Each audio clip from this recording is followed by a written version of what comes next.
Hey, everybody, welcome to the Cocktail Cathedral. I am your host, Trombone Shorty as the Beaver. We have what Steve Harvey would say. We got a good one for you tonight. We've got our resident bartender, Jenna Duddleston, in the house, and a former radio colleague of mine, Kevin Matthews, who'll be coming up in just a few minutes. But all this cannot happen until I do a few things here. I'm going to kick the tires, and we're going to light them up. And then this has to happen on Fridays. Leslie removes the cat from her lap and the condom from that wine bottle. Hello. I had both of the cats on my lap briefly, and now I'm covered in cat hair. So we got that taken care of. And now for the wine All condom. And right, let's oh my see. God, great price on Josh at Binny's. So once again, hey, Binny's Beverage Come on, Depot, if you want pony to up. advertise on this show, this girl is giving you plenty of advertising. But there, bottle of Josh. Look at that. Little Look at free that buildup. heroin, and then you got to pay when you get addicted. Let's go. Yeah, that's going to blow. I think that's going to be good. Three. Oh, Oh, left jeez. field. Okay, That'll take an eye gotcha. out. All right. Well, cheers, everybody. Welcome. All right. Still Here we alive. go. And I have a stat about alcohol consumption. We're in the very specific 54% of Americans because it's going down, lowest in 90 years. But we're going to hold up here. We're going to keep it going. Well, and I think at that point, we're almost obligated to consume Oh, liquor what? just to keep the businesses. We would hate for Yes, some distillers and vintners to be losing their jobs because we decide to go on the wagon. Oh, hell no. We're that's here for wrong. you. It's very wrong. And we're going to fight that fight. Is this right? It is. All right, good. All right, let's take a look at who's here. And right out of the chute, my schnauzer loves hanging out with me when I'm wearing my bubble skirt. We talked about the bubble skirt this week. Very And if popular. you want to Google it and see what Kilian is talking about, you can do that. It's a very short little affair. Well, some bubble skirts were longer, but the trend is toward shorter. And what is it? More hair to comb, more cheeks to powder. Is that the old? That's what got a guy not fired. It's urban legend, but that was the joke. What happens if bubble skirts take off? More cheeks to powder, more hair to comb. That was this urban legend back in the early 60s. This guy was on the radio in Chicago, and it was claimed that he got fired because of that. But as it turned out, he got fired because he punched a salesman in the face. And then Leslie worked with Nailed this it. guy, and they shared the same computer, and he'd forget to turn the thing off and delete everything, and you'd see some He wacky he stuff. never closed tabs. So I'd come in the morning and see the whole timeline played out Yeah, right there at the top and click, click. a lot of Asian women. A lot of correspondences and things Yeah, too. Yeah, there okay, was. Oh, all right, he was a that'll character, happen. All right, this radio man. is Luke. Happy Friday, kiddos, from a 90-degree Chicago. The heat has engulfed a large part of the country again. And I guess there's some hurricane that's starting to brew out in the Atlantic. Oh, Have you heard about don't do that? that. Okay, No. well, bring your patio furniture in. Uh, Charles from WRLR in Gurnee, Illinois, checking in. Charles always sending me good stuff to look at every week, and I use a lot of it on the show. So thank you, Charles. And the print is either smaller or the screen door is thicker. Well, as we said last week, Gary, we're among friends. So if you want to put on the cheaters, nobody's going to hold them against you except you. There. All right, the Thunderbirds are in the air and water show this weekend. I hope the Schnauzer does not fly away with one of the jet pilots, Oak Lawn, Illinois. Well, those guys are studs, Oh, and women too. I know they have women pilots too. but I That show, really, every year when I would go, I'd tear up as they were 50 feet over my noggin. And I Yep. thought, that's my tax dollar. And I really like it. I really like seeing my tax dollar do that. Imagine if they were chasing you and shooting at you. Oh yeah, no, it's like fireworks on the 4th of July. I love explosions in the air, especially when they're just for fun. I love those jets flying overhead when it's just for fun. We're Yes. so lucky, but I don't think the G-force would be good on the Schnauzer. That No, might actually cause they offered injury. radio people a chance to ride in one of the jets. I always turned it down because I'm not going to throw up in a bag and watch the pilot laugh at me. I don't need to go that far into, oh, I'm a Maine. Okay, and I'm going to show you some video. Brian from Oh Yes and on Journey, I'm going to show you some video a little later. They're playing tomorrow in Mount Prospect, Illinois. They built the damn stage that they're going to appear. I mean, this guy, Matt, he makes me feel like I'm just wasting my time. I'm just flapping my soup coolers. This guy is Yeah. building and singing, and I'm like, well, here's what I do. Look at, I put my glasses on. Well, hey, and there's no harm in that, but the real manly men don't have to do anything outside their norm to prove it. Right. Like, they're just dudes. And that's what apparently they performed the 1 year and there wasn't a stage. And they said, yeah, that's not cool. Yeah. You know what we're going to do? We're We're going to make the damn stage. They cut the trees down. They got the studs cut through the tree. I mean, really, when you see this, it's like, all right. Build some wood. Yeah. I am not a Maine. Matt, Brian, those guys are Maine. Martin, British Columbia. What is that? What is? Oh. No, it's the Canadian flag. And oh, okay. I thought it was All right. John, salutations from Port Angeles, Washington. GarrForce Live Cocktail Hour is the most creative in the podcast stream world. That's right. You know what? When Taylor Swift gets a whiff of this show, she's going to come on this one too, like she did her boyfriends. The next album cover is going to be debuted right here. Oh, we're going to have to pixelate it for a couple of weeks. That's and then, right. It's going to be. Yeah. AM 1000 had the greatest assembly of radio talent that ever existed. Having Kevin join today kind of feels like, wow, a Beatles reunion. Will Jim Shorts and Cliff be in this flight too?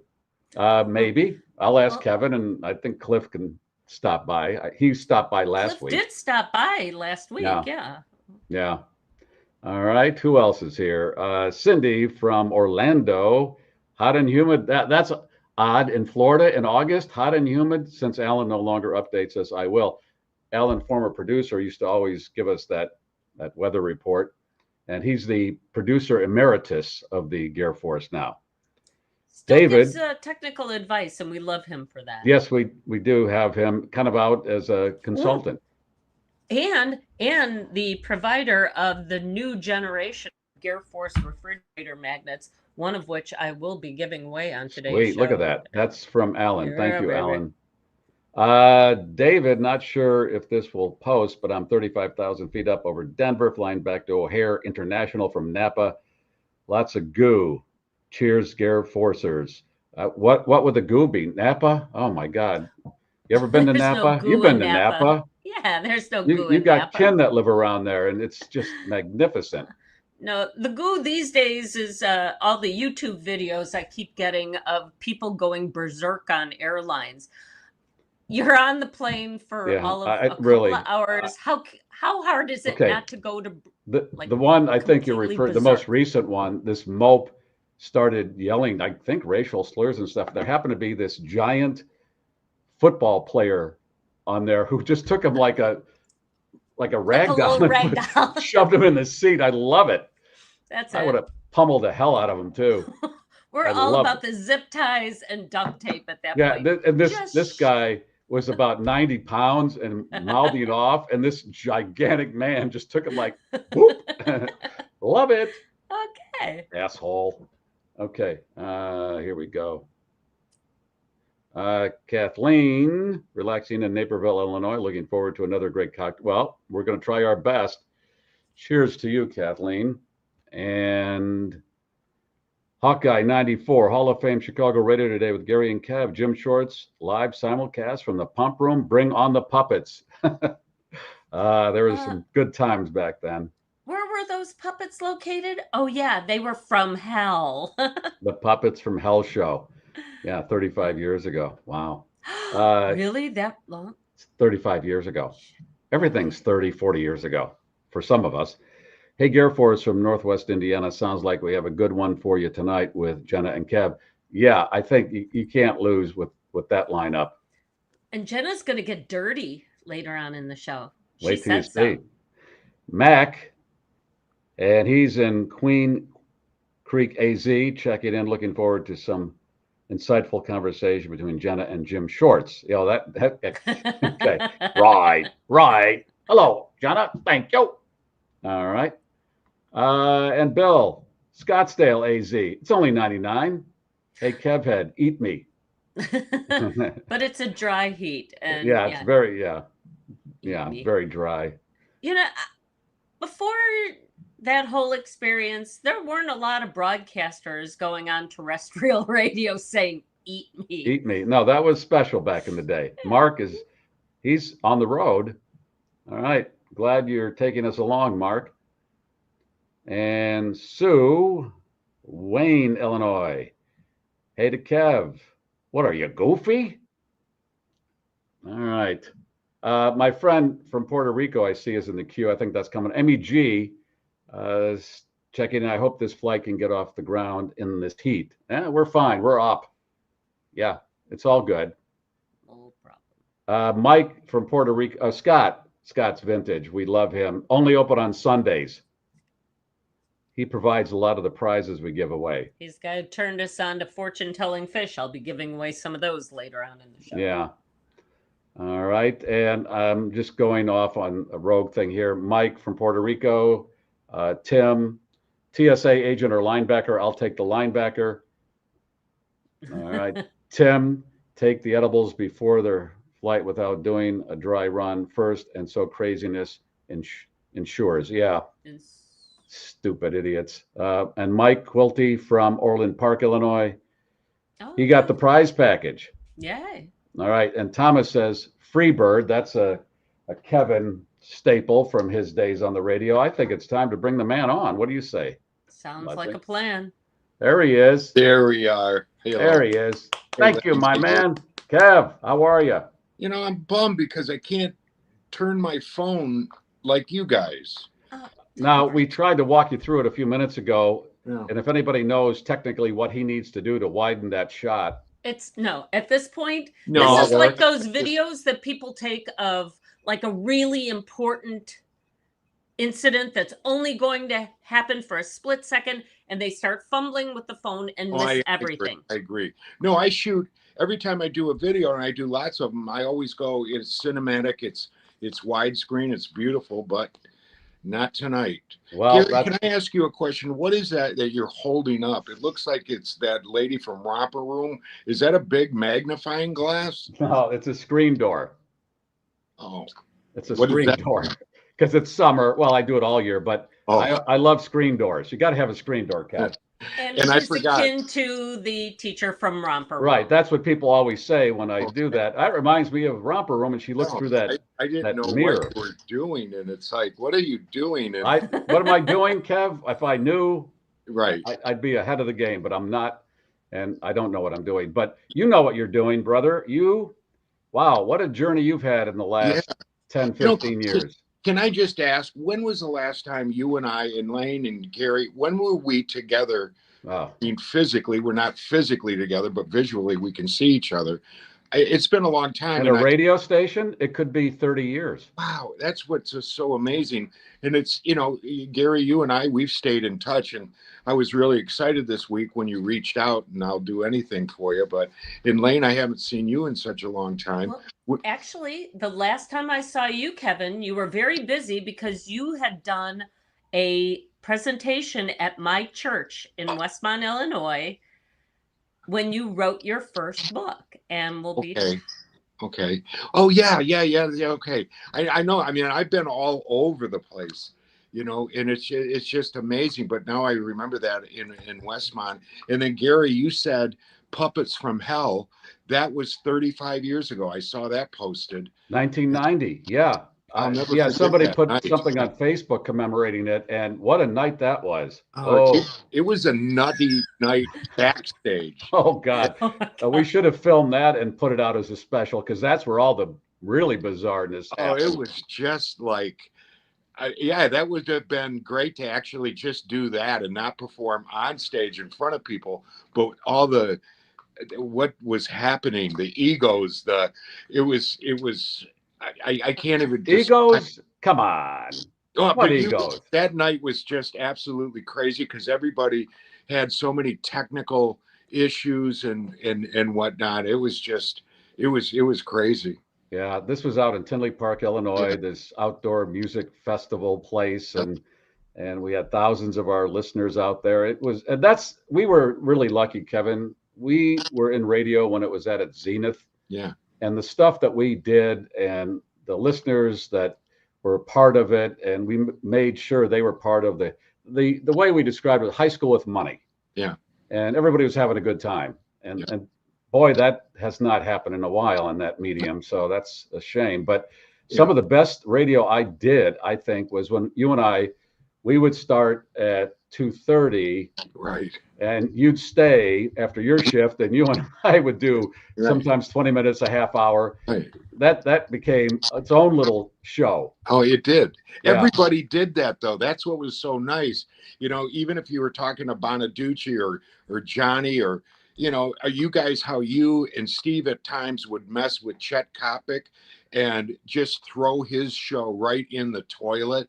It was, and then when Eddie Schwartz joined the loop, it was just. Yeah, I've explained some of these characters for those people who don't know, and Eddie has been kind of popping in our little show with our, well, you went and did a whole stage presentation as Ed Zeppelin, and that was amazing. But Eddie was this bizarro radio broadcaster who weighed 700 pounds, and that's not an exaggeration.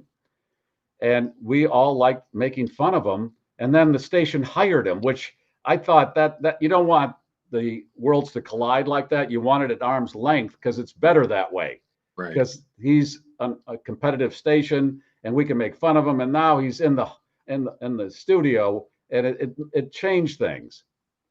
See, I thought it was wonderful because I can remember one night I was out at Jonathan Brandmeier's house, and man, there I don't know, there were a lot of the crew there, and Larry Wirt was there, and we were calling into Eddie, and of course we were all just beyond intoxicated, and I couldn't believe that he was airing all this, you know, and I'm with the general manager. It was awesome. You know, the one thing I look back, Eddie was I feel bad. And I said to him, hey, Eddie, I'm sorry I just pummeled you so much. But he was a really sweet guy who I think was really, you know, he was a lonely, sweet guy. And he lived for radio, and that was his life. Well, he had no other life because his weight was a factor. I mean, I'm not trying to throw shade on the man. He's been dead for a number of years, but that was his life. And he managed to eke out a pretty decent career. Yeah. And we enjoyed every minute of it from the odd standpoint of what he was doing. He thought it was normal and stuff. Everything he did was bizarre. It was perfect, though. You know, so I've always wanted to do late night radio on WGN because I really wanted that shift because, you could have done some wonderful things just using like jazz. It's night. It's such a powerful radio station. It's almost like Art Bell, and who was the other guy that was in Chicago that did that jazz, poetic jazz? Yeah, right. Yeah, I know what you're talking about. I'll think about it in a minute. But have you ever done an all-night shift in the radio? Yeah, I did too. Well, Ken Nordine. Thank you. That is wonderful stuff. If you can dig up on YouTube, Ken Nordine. Yeah, he was so ahead of his time. Oh, yeah. One of my first, my wife and I just got married, and I was working at a popular radio station. I went across the street. I did a week's worth of shows in the morning. They hired me for the morning, but my sense of humor was so bizarre. They put the program director, he said, hey, wait a minute, you can't do mornings. I'm going to put you overnights, reduce your rate.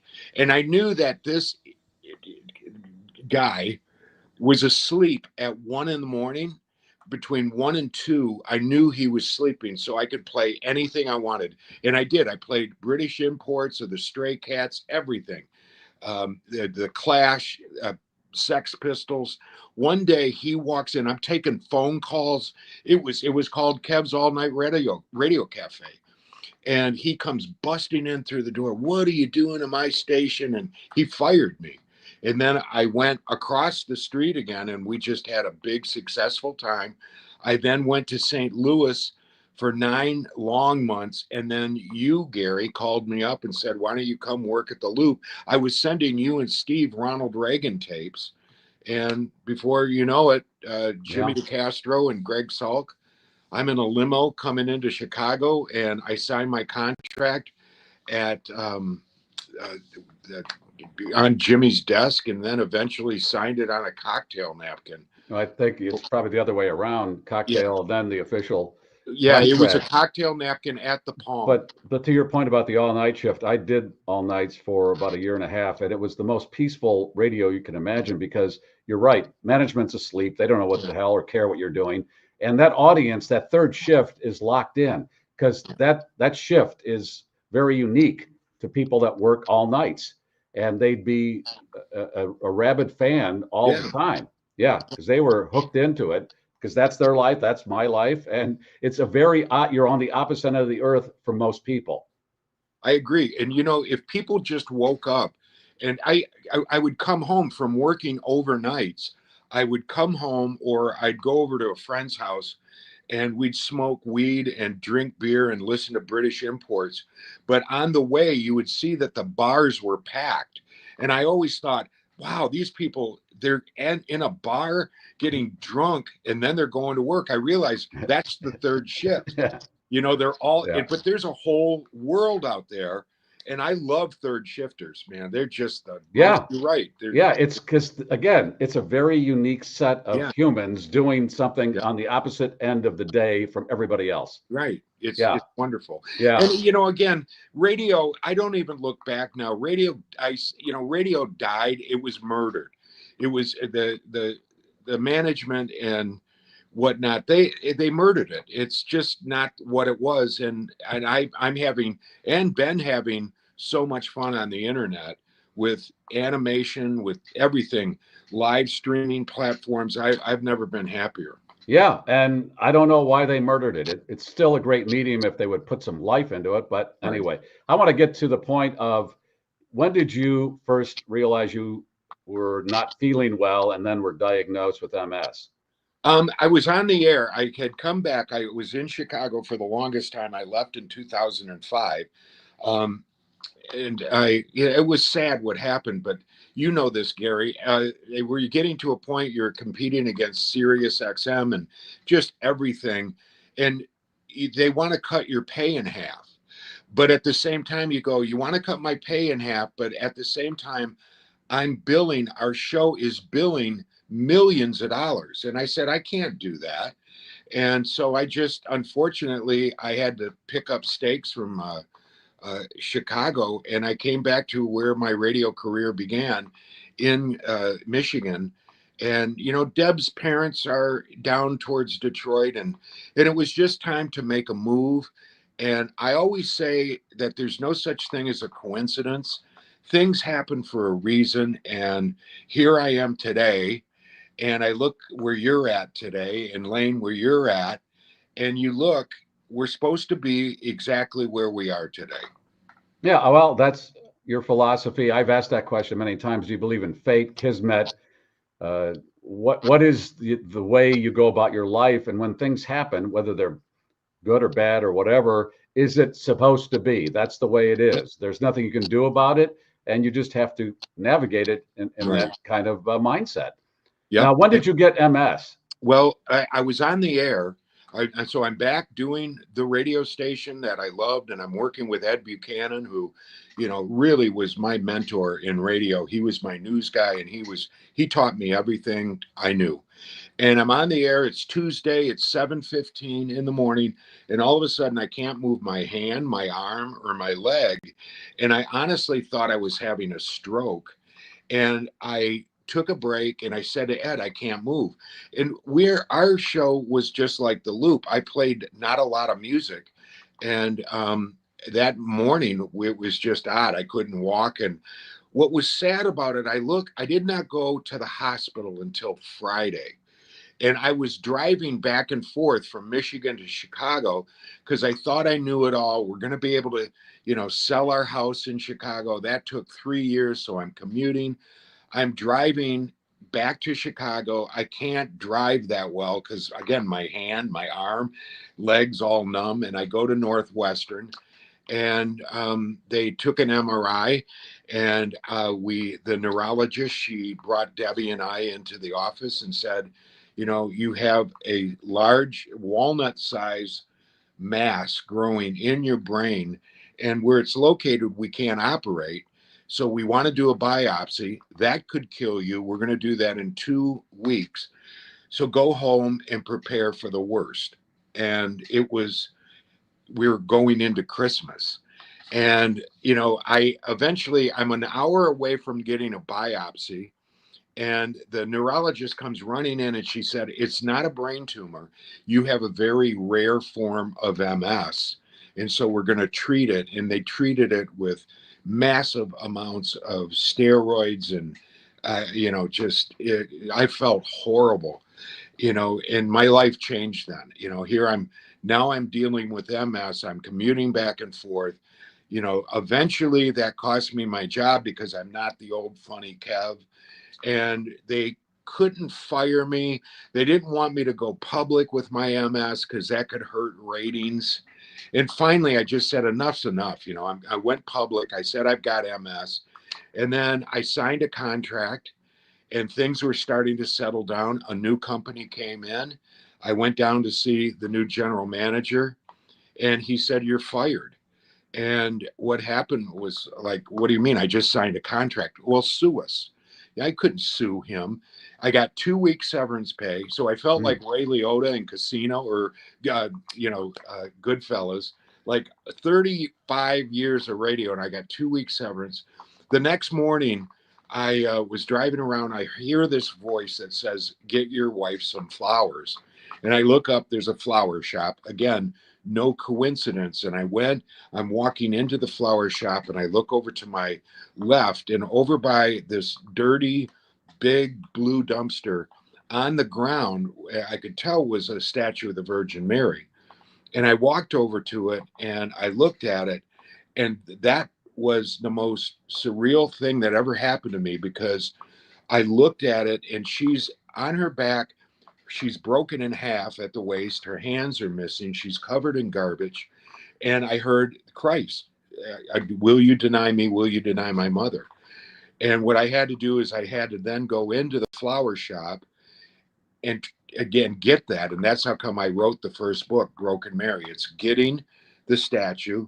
The person didn't want to sell me the statue because it was a family heirloom. Why was it next to the dumpster? Had they thrown it out? Yes. It was. But why would they have any ownership of it? I think that was part of the spiritual challenge of all this thing, Gary.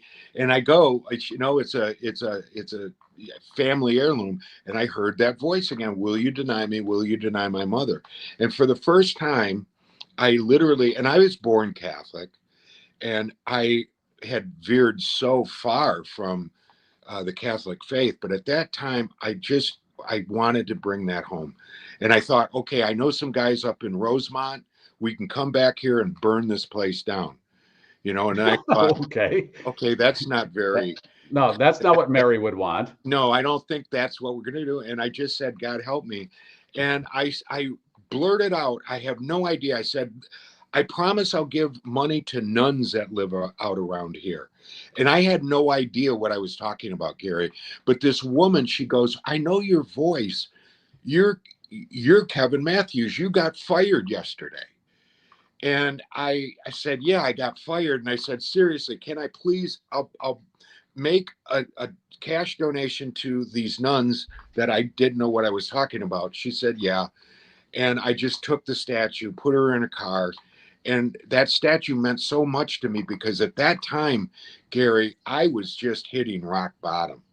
I mean, with work, with MS, I mean, it was just, what it was like, Gary and Lane, when we got thrown out of radio, you felt like garbage. You felt like you didn't belong anymore. You were broken. You just, And I could relate to You've that. given it your all, and you were still treated like garbage. Yeah. And I think that's what this message is, that I then took the statue and I started to go back to Catholic faith and church in Grand Rapids. A friend of mine who is a priest that I met, and I really liked him, Father Mark. We just had coffee and we just did a lot of cooking together, and I slowly come back in and I called him and I said, I found this statue. Where can I get it fixed? And he told me of a monument maker. And that spring I took her out to this monument maker, and the monument maker said, oh, I can put new hands on her, I'll paint her, you won't even be able to tell she's broken. And that's when, for the first time in such a long time, I literally cried. I said, don't touch her. I said, she's broken like me, I want to keep her broken, just put her together at the waist. And I did, and I brought her home, and Father Mark blessed her. And after that, that was 11 years ago.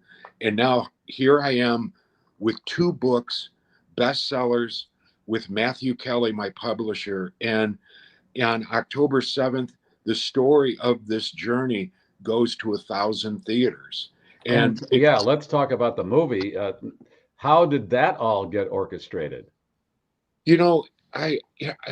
Garry, 2 weeks ago, I'm a very faithful Catholic. I attend Mass all the time, and I really love my churches that I go to. I go to 2. If I can't go to one, I can go to the other. But I was at St. Anthony's Parish is where Broken Mary is on display. This is where she lives. But she and I have gone all over America. I know we're going to go to Rome and have the Pope bless her and whatnot. And I just did the rosary. I do the rosary every Saturday. And it's amazing how I was in with Broken Mary, and I just said, because we just announced that the movie's going to be launched, and I just said, I can't, look at what we've done, and it's absolutely amazing how there's no such thing, Garry, I keep saying, as a coincidence. What had happened is, about 6 years ago, I was in Illinois, way out west at the university out there, and I was doing a men's conference with Our Lady of the Broken, and this other person was speaking as well, Eric, and we get done, and I find out that Eric owns a ODB Films and is the owner of ODB Films, and he makes documentaries. And he just heard me talk and say, boy, this is a unique story. So we stayed together, and all of a sudden, everything hit, COVID hit, but for some reason, this movie was made. And it took about 4 years, the past 4 years. And it's a small world that we're in. If you've seen the Chosen, that series, or what Mark Wahlberg is doing, or it's a small world, this Catholic world, but it's a very powerful one.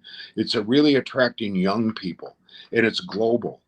And so what happened is this, all of a sudden we started to film, and it's based on. Did you write the screenplay, Kevin? No, Garry, I know this. Are you in the movie? Oh, it's about my life, and it's so about. You're the star of the movie? No, God is. Okay, but I mean, you're in the movie, because we haven't had a chance to digest all this. But it's also, Garry, when I found the statue, and then, okay, so I have the statue at home. It's been repaired. It's together. It's broken. I call her Broken Mary. She's in my dining room. It is like 2012. I'm podcasting now with Steve on his network, Doll. And here's Mary. She's up in the dining room, and she becomes my Wilson, like the volleyball on Castaway. So I remember I was still smoking back then, and I got a nice mullet and coffee, and I'd just sit down and just talk to Mary. Hey, Mary, how are you today? Hey, Mary, da-da-da-da-da-da-da-da. And what had happened is, from that day to today, what has happened to other people is amazing. And eventually the priest, Father Mark, said, Kevin, don't you owe nuns money? And I go, what are you talking about? He goes, you promised the florist you'd pay the nuns. I think the nuns you were talking about are the Franciscans. Why don't we go out? We'll have dinner, bring the statue, and you can tell the nuns your story. And I said, okay, and pay them. So I went out, and they're little brown habits and little Franciscans. And I get up and I'm telling my story. And at the end, I said, I love this statue because it reminds me of me. We're all broken, but we're loved by God. We're all broken, but we're loved by God. I pay them. We leave. Father Mark's driving home. And he goes, that's a beautiful homily. We're all broken, but we're loved by God. He calls me up. He goes, if I do the homily, I'll start this Sunday, do the 7:30, the 10:30, and the 11:30 Mass. Come on up and finish and bring Broken Mary and tell them we're all broken, we're loved by God. And I'm thinking, how hard can a homily in church be? I've done stand-up. We did Puppets from Hell. And so I get there on Sunday, and I'm doing the 7:30 Mass. And I remember I'm talking about how I found her, and I was telling people she doesn't belong to me. If you have members of your house, members in your family broken, take the statue. If somebody's in the hospital, take the statue, or hospice. So I get done with the 7:30 Mass telling everybody we're all broken, but we're loved by God. Just then, just like at the dumpster, when I heard Christ say, will you deny me? Will you deny my mother? It's 7:30. I'm going to, just before I'm ending the first homily, and I think I'm dying, I hear Christ again say a Hail Mary for my mother. And so I told the Mass, the parishioners, I said, we're going to say a Hail Mary. And I'm trying to remember how to say a Hail Mary because it's been since I was fourth grade, nun pulling gum out of my mouth, trying to teach me the Hail Mary. And we do it. I get done, and I can't believe it. Now I've got the 10:30 Mass to do. Same thing. We're all broken. We're loved by God. I hear Christ again, say a Hail Mary for my mother. I do the Hail Mary. We get done. And I am like flop sweat. And I said to Father Mark, I said, Father, I don't want to do the 11 o'clock Mass because I'm dying up here. He said, Kevin, turn around. And people were praying to the statue of Our Lady of the Broken and Mary. And I did it, the 11:30. And again, that voice, say a Hail Mary for my mother. I did it. And then what happened at that point, people started to take the statue to hospice and to prisons and to emergency rooms, homes. And all these letters were coming back to Father Mark, and he said, you should really write a book. And I did. And then it just got me deeper into the Catholic faith. And some of the miracles that I've witnessed from people praying to Mary with Broken Mary. There was a gentleman who needed a liver transplant. And I knew him, and I said, listen, let's start reciting the rosary. I want you to recite the rosary at least once a day, every day. And he did. And he got very, very close to the Virgin Mary and the rosary. And doctors, he was on a call list to get a new liver. But they called him back. They did more testing, and they found out that his liver was healing from the inside out. And eventually they took him off the list. He's in this documentary. Or there's women that have undergone breast cancer surgery, and they've gotten a group of other women with breast cancer that are devoted to the Rosary and Our Lady. They're in complete, transmission. Remission. Yes, and that's just one story. I mean, it's. So that's what the movie's about. You going around with the statue to people who feel that this could be something that could give them hope. Oh, yeah. And it's just beautifully done because, Garry, the other day I've had a lot of people call me. I have done nothing to do this. This is all God. And all I've done is listen. When I was told, go to Fatima, I've gone to Fatima, Portugal, or do this. And here we are all later. I honestly look at it Gary, I love my Catholic faith, and I'm sad that I stepped away from it for so long. But what I love about it is I've just got a real beautiful relationship with God and Christ. And I said, Jesus, you're the shepherd of shepherds. I just want to be your shepherd dog. That's all. I'm beat up. I'm old. I've got MS. I can't run, but I just want to take lambs that might have moved from you, and I want to bring them back over to you without biting, without barking, and you do the rest. So that's How's your MS, Kevin? How is that? Can I just ask one question first? Yeah. Is it just coincidence? I know you and Garry have been talking for a while about doing this. Are you on a tour today, or is it just coincidence that it happens to be the Assumption? No, it's the movie's being released, and again on October 7th, which is the acknowledgement of Mary in the Rosary, and today is the Assumption of Mary, which is for those of you who aren't Catholic, this is a very important feast day for Mary in the Catholic calendar. And if you are familiar with the miracle of Fatima, the 3 children that saw Mary in 1917 in Fatima, Portugal, Mary appears to them from May through October 13th, 1917. And so October 13th, I addressed the church when Father Mark had me do the homilies. It was October 13th, 2013, when I said we're all broken, when I heard Christ, when I gave the statue away. So this whole book starts October 13th, Apparition of the Sun, 2013. And to answer your question, Garry, God didn't give me MS because I used to smoke weed with my brother in his double wide trailer, or we get kicked out of golf courses at Oak Brook and whatnot. God is not like that. I got MS because of, I'm sure, one of the reasons. MS is the biggest in the country in Michigan. I think something has to do with it environmentally, especially in the water. And I look at it this way too, Garry. I'm blessed to have MS, because if I didn't get MS, I wouldn't have moved back to Grand Rapids. I wouldn't have found the statue. And I look, Garry, at people that have come to our Blessed Mother that have muscular dystrophy. I'm going to see this woman, Lori Hastings. She has muscular dystrophy. She is one of the most inspirational people I've ever met in my life. And I think I look back at some of the most beautiful saints in the world suffered horribly.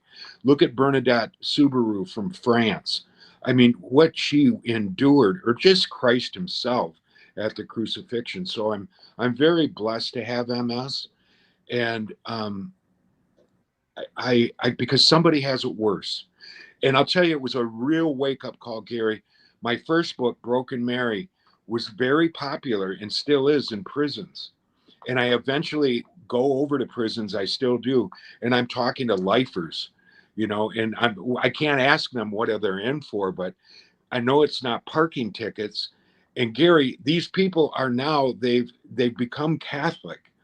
And I see these men holding rosaries in prison, and there is a way for forgiveness and whatnot. And it's just, it's humbling, because I just observe. I don't bark, I don't bite, but I've had a wonderful time. It's amazing how all of this transpired, and I'm so excited to see this movie.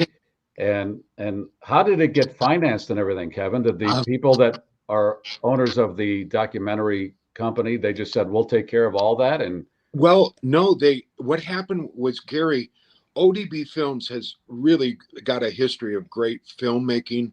And then all of a sudden we started to get associated with like Fathom and these other distributors and people within the industry. And it's a small industry.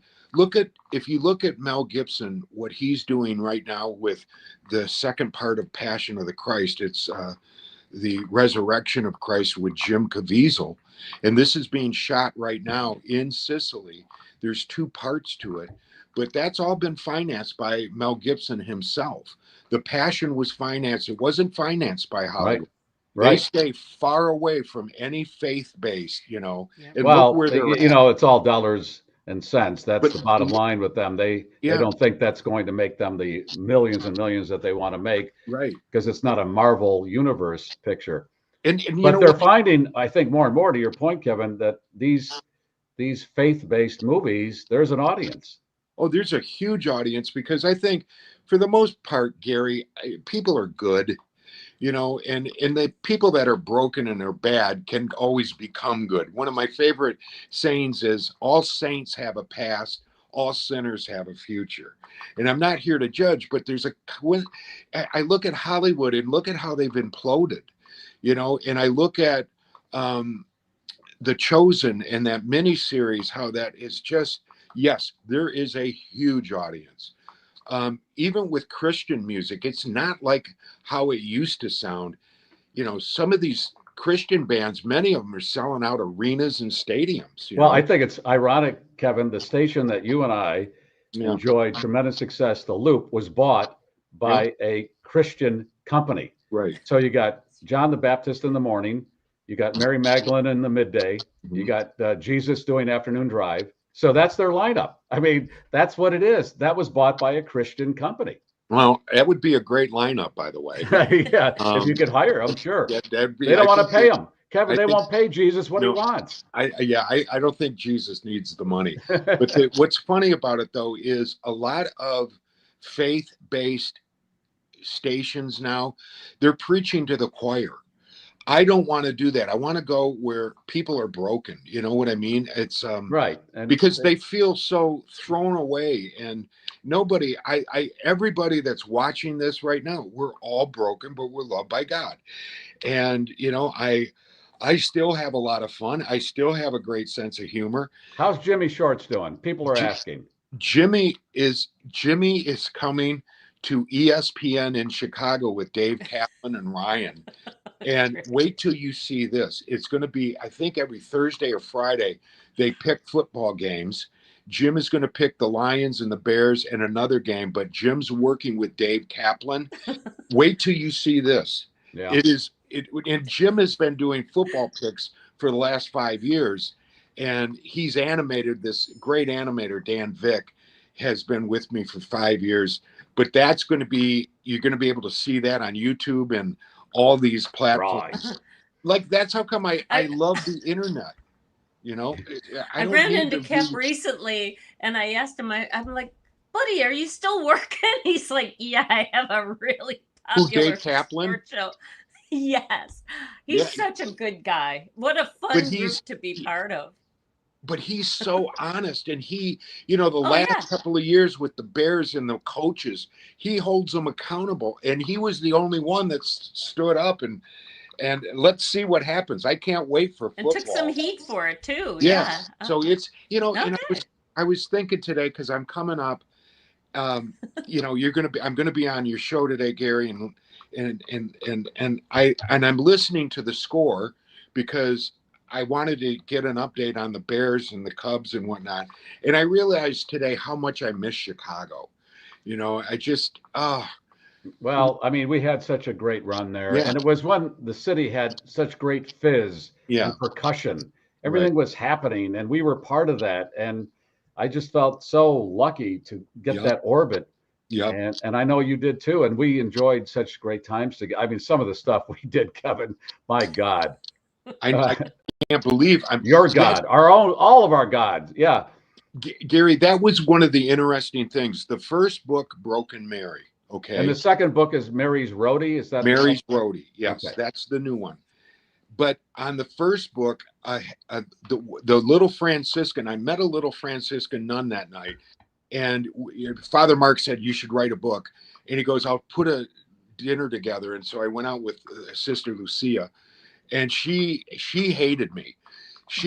Father Mark said, you should help Kevin write a book. And she went back to her sister, Mother Superior, Mother Colleen Ann, and said, Kevin is Satan. Have you heard his show? He's working. Right. He knows Howard Stern. I can't work. Well, she Thank changed you, her sister. mind. Thank you very much. Well, and she goes, first of all, I'm not going to write the book. You're going to write the book. And she goes, here's the first question. I'm going to ask you questions you write. She goes, tell me about your college radio station. Well, Garry, the FCC, we got that whole station got impounded. One morning I was on the air. I was doing mornings and I was late. And I said that President Lubbers was murdered overnight and that the whole campus is a crime scene. And so they shut the Great. station down. The FCC took it away. Good. But I mean, our professors used to drop acid and do 4 days worth of programs. And I just wrote everything. And she just wrote back, oh my. Oh, And so, you know, we went back and forth 2 years later. Here we are with Matthew Kelly, and Matthew Kelly Publishing is the best publisher you can get. And we got our second book. The second book, I had to put pictures in it because I was afraid people wouldn't believe what I'm talking about. So Matthew put pictures in this one. So where can people find the books, Kevin? Anywhere. You can get it at Amazon.com. The Audible book is available. The first book, I narrate the whole thing. Jim's in it.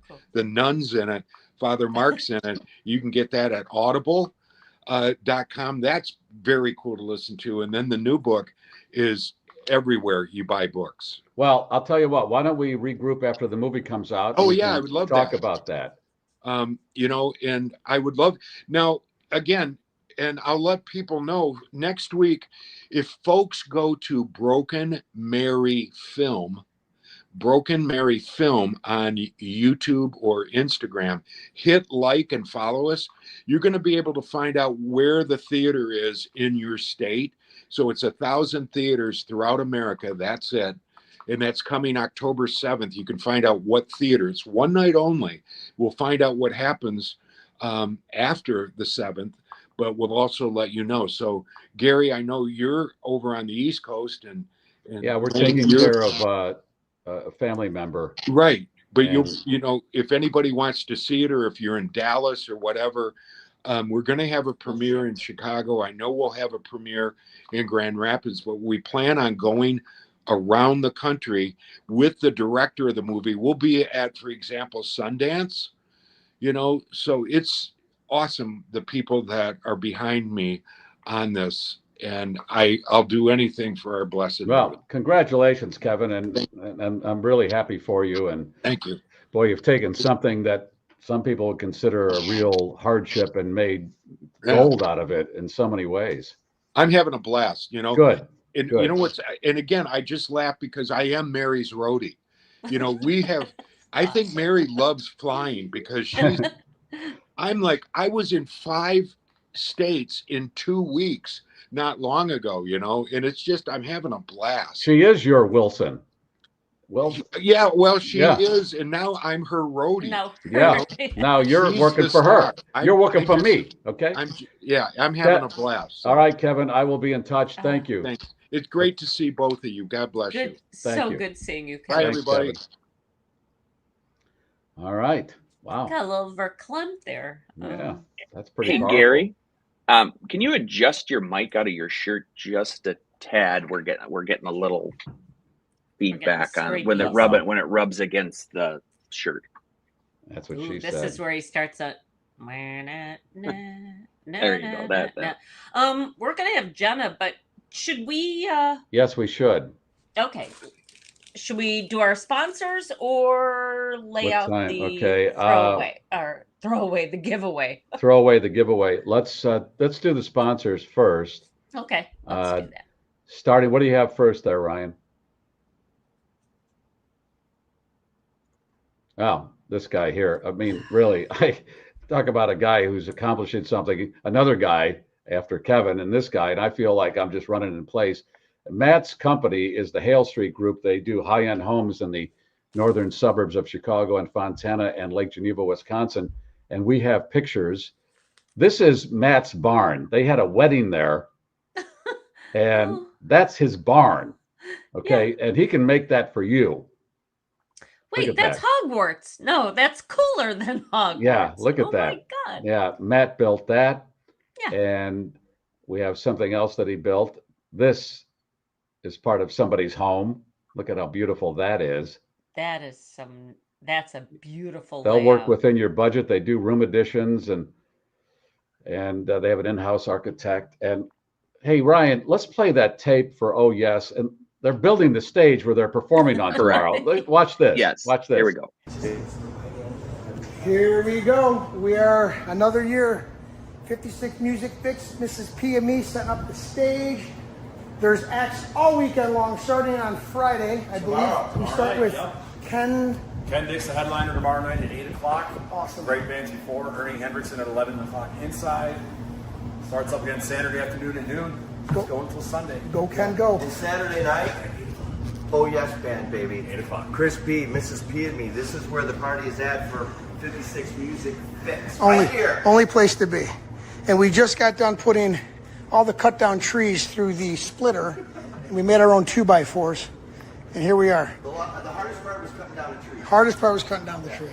So go Ken, go, and the rest of the bands involved, and we will see you here. Oh Yes Band, Saturday night we start. Get here at 8 o'clock.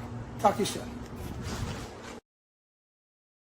Okay, he cuts down I think trees those to are make it 18 stage. inches on center beside. Yeah, so it's right. nice and How many and bands solid. make their own stage that they're going to perform on? Oh, that's funny. Maybe that's why I do the yard work, because I'm trying to be a Maine like Matt someday. By the way, So there's their T-shirt. one That's of part of the these coming up. prize. All right, we'll have more to show you as far as the prize package. David Hochberg will do the mortgage for you, the refi or anything associated with that. He starts with a free consultation. Those are the numbers right there, 855-56-DAVID and 56david.com. And they will give you that free consultation as part of it. Homeside Financial, equal housing lender. All right, right there. Get your car washed in the Chicago area with Buddy. Hey, buddy. Buddy Bear Car Washes will get the goo off. Give your car a bear hug. All right. All right. Hashtag. Do you want to do the, yeah. I want to prizes do, now? what should we put in the queue as far as the phrase? Hashtag Mary? hashtag Mary seems like a very Hashtag appropriate Mary. thing. You know, this girl was in church this morning, and it was a full house beside. Okay. Right. It was a Hashtag no Mary. judgment zone because there's a man at the back, and he's hard of hearing, so he doesn't realize how loud he is.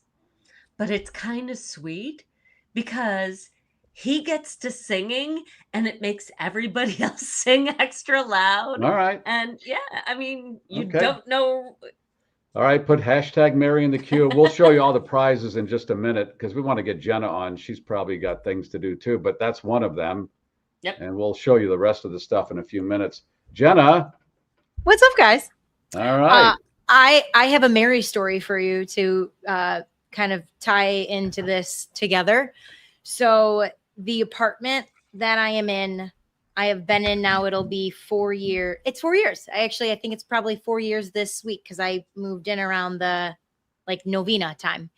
And when I moved into this apartment, in the apartment is a picture of Mary.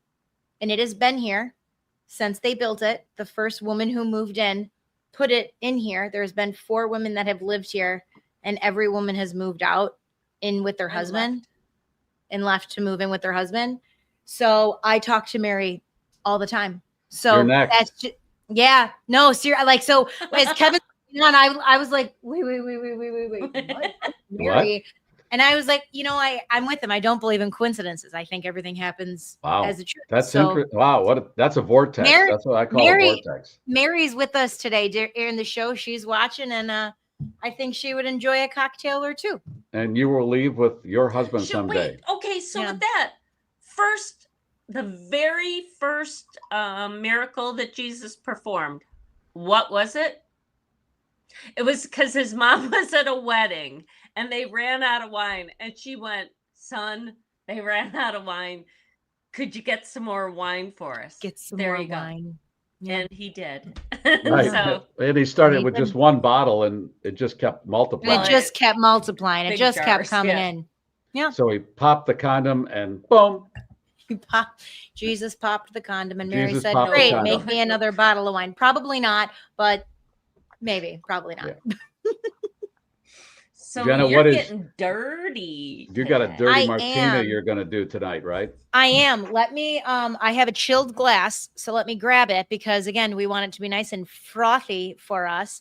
But I realize that I haven't made a dirty martini on here, and I think that's a very important thing to have in our back pocket. So let me go and Top of the grab hour that. already. News, News, traffic, weather, and weather, sports. sport, We'll be yeah. back in 15 minutes. Wow. Okay.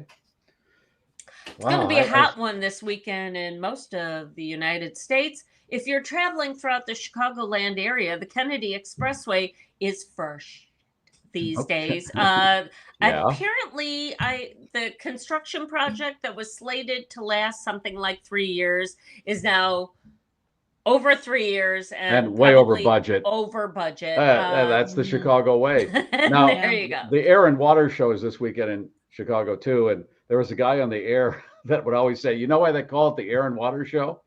Because that's what it is." Simple as that. As a little girl, I thought it was Aaron, like the name Aaron Water.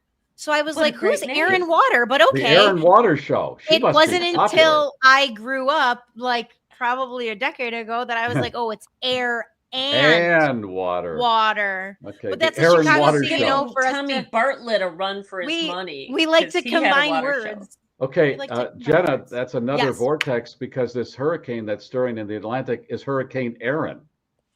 Do you know that? No, I didn't. No, I didn't. Yep. I think we need a drink. After Sounds good. Okay, so we're making a vodka dirty martini. You can obviously make it with gin, or you can make it with vodka. Me and gin, we are not a good combination together. Okay, so first thing you're going to do is you're just going to take some history. Yeah, I just don't like it. I really want to like gin. I feel like sophisticated people drink gin. I feel like Julie Andrews drinks gin. We're not a good match. So we don't drink Going gin. out to pick juniper berries, not it's just not my thing. But so we're gonna start with some olive juice. So I just have some olives, and then we're just using the brine. So we're going to do 3/4.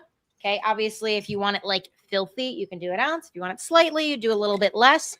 But the beauty of martinis is I feel like people who drink martinis are like people who drink coffee every day. They know exactly how they like it, and they know exactly how they don't like it. So this really isn't like a one size fits all, but I think these are the bases of what you need. I know people don't like dry vermouth. All you need is like literally 0.25 ounces. You don't need a lot, but you need enough because it is going to make it a martini. Without it, it's just vodka up and shaken, which is totally fine if that's what you're feeling. 0.2, boy, that's specific. 0.25 ounces. You only need like a splash. Yeah. So again, if you don't have like a jigger, what I would suggest is teaspoon, Garry, tablespoon, using the inside of this like little cap. You only need a little bit. You just need like a splash. But again, it does add that much flavor to it. Okay. And then vodka. I'm using Tito's because that's what I have. Use whatever you want. We are going to do two ounces of it. All right. Well, 2 ounces. And then, oh, that's a pretty color already. I can tell. Got my ice. Put the ice in. We're going to shake her up. Make sure she's on there. Nice and tight. Firm. So give it a little. By the color, it's looking a little cloudy, right? It's got a kind of greening. Okay. Just a little. Yeah. All right. Shake it, don't break it. Shake it, don't break it. All right. That's pretty beautiful. Take our little frosted glass. Definitely you want it chilled. We're going to pour it in. It is frothy. Yeah, just a touch. And again, when the glass is cold, it makes the drink cold too, which is what we want. And then we're going to add an olive in. You can do whatever kind of olive you want, regular olive, blue cheese olive, garlic olive. I'm learning there's a lot of olives. I'm just going to do that. Do you have a fave? I love a homemade blue cheese olive. Love a blue cheese olive. By homemade, where it's stuffed, where you're stuffing it. Yes, because it just makes it that much better. And I hate blue cheese, but cheers, Jenna, another masterpiece. Cheers, guys. Cheers, cheers, cheers. Jenna's family has had a little bar in the south side of Chicago for a long time called Shinnick's Pub. If you're in that area around White Sox Park, please stop by, say hello. Yes. Fun fact really quick about martinis. I forgot to say this earlier. If you do it with gin, don't shake it. And here's why, okay? When you shake gin, you bruise the gin. And when you bruise the gin, you lessen the alcohol. We don't want that here. So do you stir it with one of those big, long, stupid spoons? Stir it with the spoon. You're basically just chilling the gin. But when you shake it, is that what you call it? I love. They're like just they're long, really beautiful, but you they're can't beautiful. use it to like eat ice cream or anything like that. It's too. I think it's way too complicated. But yeah, again, drink the way you like. I always say I'm going to give you kind of the information that I have and what I know. But if you want to say, Jenna, absolutely F it, throw it out the window. I'm shaking my gin. Shake your gin. But still wanted to communicate with you. All right. Cheers. Yeah. Cheers, guys. And you've been very active on social media once again, I hear. Yes, always. It's never I feel like there's always so much to tell you every time I see you. I had a video go very viral. I worked Lollapalooza this year, first time ever in my life, being How'd there. that work out for you? I'll tell you this, I was thoroughly impressed with how smooth that operation is. Yeah. Like, honest to God, there was no shoving, fighting, kicking, screaming. I was genuinely impressed how smooth this city has that running. Well, from the police, here's the thing. traffic. That's not run by the city. That's I think why. No, Gary. But no, it's. Are you talking about the police and everybody? Who they have involved, because it doesn't take just one. There's so many different facets of different departments involved in it, and it is so smooth. I was really shocked. So when I was leaving on Thursday, my mom's friend works on the traffic side. So she basically helps, the flow of traffic for certain events like this. And I was on Michigan and Balboa with her, and we're standing on the medium, and she told me they're expecting 115,000 people. And I said, what? Like, that's crazy to me. So I took a video, little 10-second video, and the caption was, "This is what 115,000 people looks like leaving Lollapalooza," and it has 3.8 million views on Instagram. Okay, so with that though, a lot of the online buzz has been about the fact that the Gen Zers are the rudest concert goers ever. Like, they don't know how to say excuse me, and they just like stand around and block stuff with mouths agape. So that's not what you experienced at all, huh? I didn't see that. That doesn't mean it doesn't happen or didn't happen, but I did not see that. Yeah. But I also think too, the way that Lala is set up, because it's Grant Park and there's really no like right or wrong way of the road, so like you could be walking, but if someone's standing like you're just, it's just a giant open field essentially. So there's no right or wrong, I feel like, in anything that you're doing, because it's not like a regular day where you're like walking on the street where it's like, if you were walking down Michigan Avenue, people are stopping in the Michigan Avenue. Like, yeah, I'm going to backhand the shit out of you.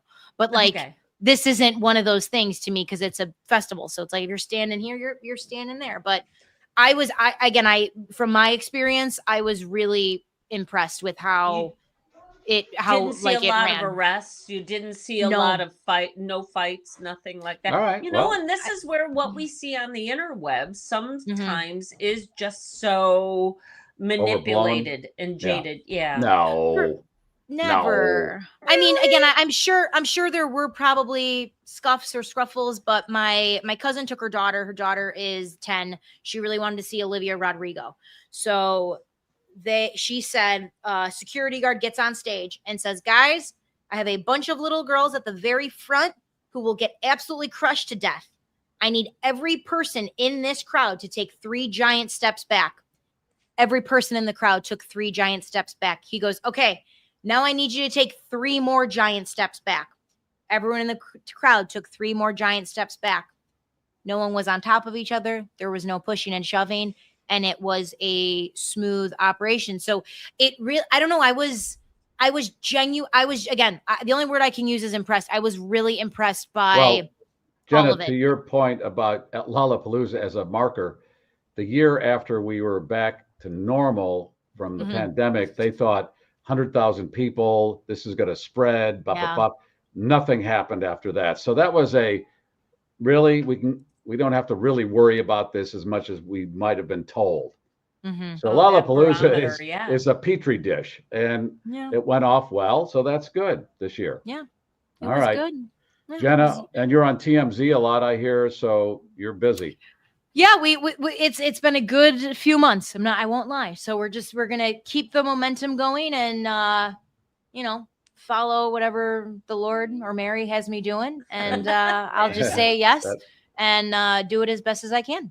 All right, Jenna, we'll talk to you in, dare I say, September. Here's the bit.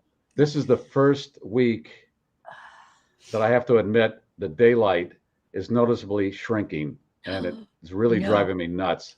No, don't say that, Garry. I know. I don't want to say it, but it was like, oh, damn. No, I noticed it. And all right. Next time I'm on, I'm going to week 1 of the Bears game. I have some Minnesota Vikings fans, AKA friends, former teammates of mine, coming into town. So we'll be able to talk some Bears football week 1 when I come back, maybe. They have to show results this year. I mean, enough of this bull crap. Let's go. I have no expectations. I have none. Right. Zero. Cheers, Jenna. Thank you. Cheers, guys. Thank you. Leslie, what do you want to do? You want a story or two, or what do you want to do?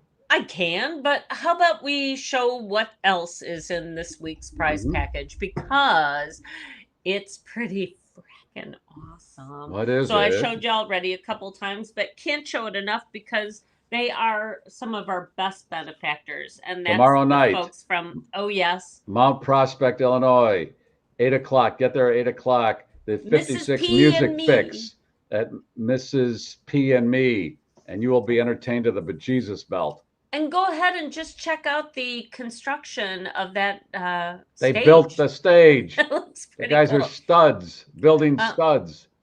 Oh, they're studs with studs. Studs with so studs. With that, we have a guitar pick from Oh Yes. We have a bracelet from Oh Yes. We have the Brian Sheridan limited X-ray edition specs. sunglasses. There but they that's are. an Oh Yes / Bon Journey production. And so with that, we also love our friends at Bon Journey. So their alter ego. We were talking last week about our dearly departed friend Matt Cox, who used to make t-shirts out of whatever it was that we were talking about. I got a story. I'll do one story today, and it has to do with being naked. And here's one that he sent to me. What does that say? It says, the human body is so much prettier when it's properly lit and covered. When it's, right. And it's an extra large, which is what somebody with, a larger body might want to wear. That's why it's called extra large. Yes. Let's see what else. Tracy from Wisconsin. God love you, girl. We were talking about how to handle forks properly, and Tracy kind of took us to school this week because she's got some arthritis, and I think that might be what's happening with me. So we were talking about people who go into restaurants and use flatware like they're like a trenching tool. Yeah, exactly. If you have a disability where it's hard to grasp things, you and everybody else who's watching you're exempt from any criticism that we level here. Come on. We know you're not animals, but with that, Tracy's our ball licker mama. Yes, she is. One of the original. And then she gave us bendables. I found a bendable. It bypassed my inventory. A really cute little wackadoo postcards. She assures me that the one in the hat is not her. And for a limited time only. Oh, little Play-Doh container. Fortune-telling fish. A little Velcro tag that you can, or patch that you can put on stuff, or you can just use it like a fidget spinner and just pull it apart and stuff. Okay. Like I said, Alan Delinka with his season 6 magnet, and finally the prize that started the condom right there. All right, we'll hit the button in just a minute. You're going to do a story. I'm going to do one story. Okay. What are we? Yeah, that's about. We're running late. Hang on.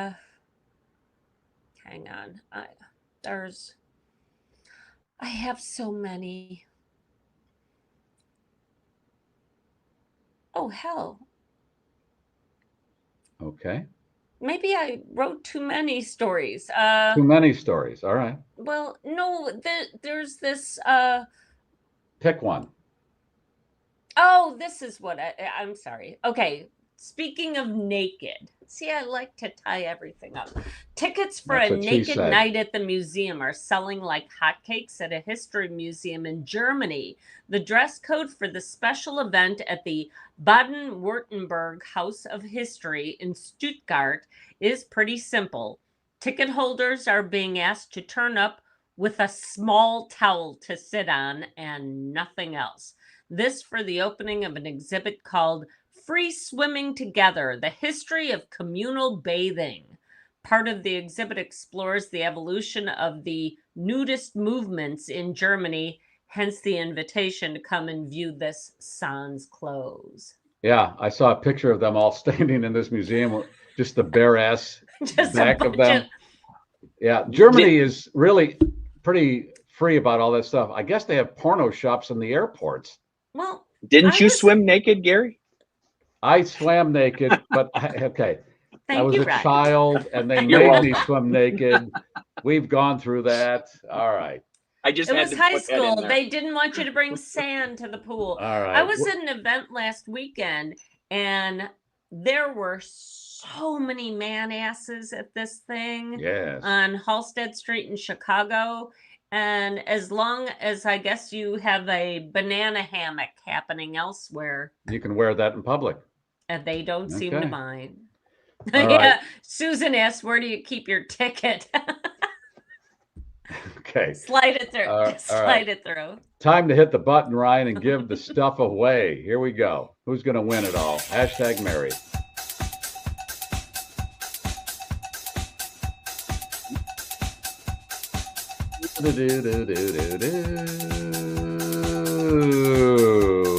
Wayne. All right, Ryan, tell Wayne what to do. Or don't. Oh, he's there. I can hear him breathing. Text or... All right, email me at GarryMeierShow@GarryMeier.com, and I'll forward that to Leslie, and you'll get your stuff. With that, is it Dale, I believe.